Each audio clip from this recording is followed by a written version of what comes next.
จะสบายดีนะสำหรับวันนี้เป็นมื้อวันที่2เดือนกรกฎาคมปี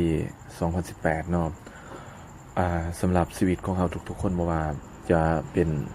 ผู้ใดก็ตามเนาะต่างก็ดิ้นรนที่จะฝ่าฟันที่จะต้องสู้กับปัญหา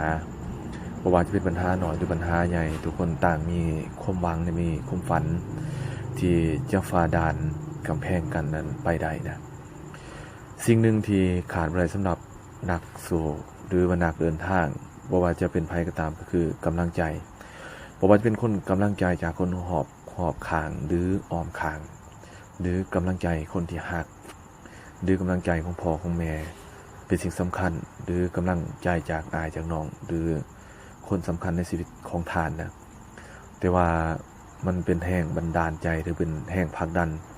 ที่เฮ็ดให้เฮาต้องเข้มแข็งและต้องสู้ฝ่าฟันกับอุปสรรคปัญหาที่อยู่ข้างหน้าแต่อย่าลืมพวกเขานะถึงแม้พวกเขาจะอยู่ไกลเพียงใดก็ตามหากเจ้าคิดเจ้า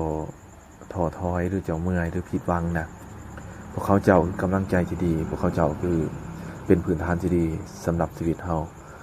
บางคนเนาะสำหรับที่บางภัยก็ตามที่กำหนดเกิดมีแฟนนะก็ต้องการเลือกสำหรับผู้ชายก็ต้องการอยากได้ผู้หญิงที่ดีสำหรับผู้หญิงก็ต้องการผู้ชายที่ดีนะแต่ว่าการที่จะเลือกคนที่ดีและเข้าใจกันมันเป็นเรื่องที่ยากแต่สำหรับเฮานี่อยากแนะนำว่าการที่จะเลือกคนดีหรือดีแบบไรดีในสายตาของไผของผู้ใดผู้หนึ่งเนาะมันก็ต้องมาปรับที่ทัศนคติหรือจิตใจต่อกันโดยเฉพาะเป็นการดำรงชีวิตร่วมกันเพราะว่าความรักมันบ่แม่นว่าสิเริ่มต้นแต่มื้อนี้มื้ออื่นหรือจากคนสองคนแต่มันดำเนินไปจนถึงชีวิตของความรักจนฮอดรุ่นพ่อรุ่นลูกแล้วรุ่นพี่น้องนะก็ได้และเฮ็ดวิดีเฮ็ดคลิปเสียงนี่หรือเฮ็ดเป็นเสียงออดิโอนี่ไว้ให้กับทุกท่านหรือว่าผู้ใดที่อยากฟังหรือว่าเวลามีปัญหาก็ลองคิดทบทวนว่าปัญหาทุกคนก็ต้องมีแต่ว่าสิมีน้อยมีได้หลายเพียงใดหรือว่าจะแก้ไขปัญหาใดหรือบ่ได้อันนั้นเป็นภาระหน้าที่ของทุกคนเนาะหรือว่าเป็นสิ่งที่เราต้องใส่แนวคิดสติปัญญาที่เราเรียนมาหรือประสบการณ์ในชีวิตนั้นเพื่อกลับเข้ามาแก้ปัญหาชีวิตของเราให้ดีขึ้นในโอกาสต่อไปนะ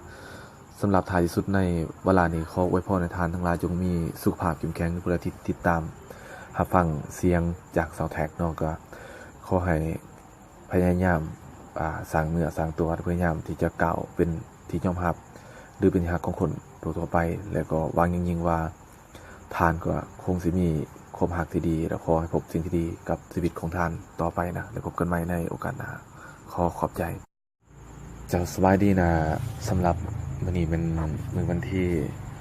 2เดือนกรกฎาคม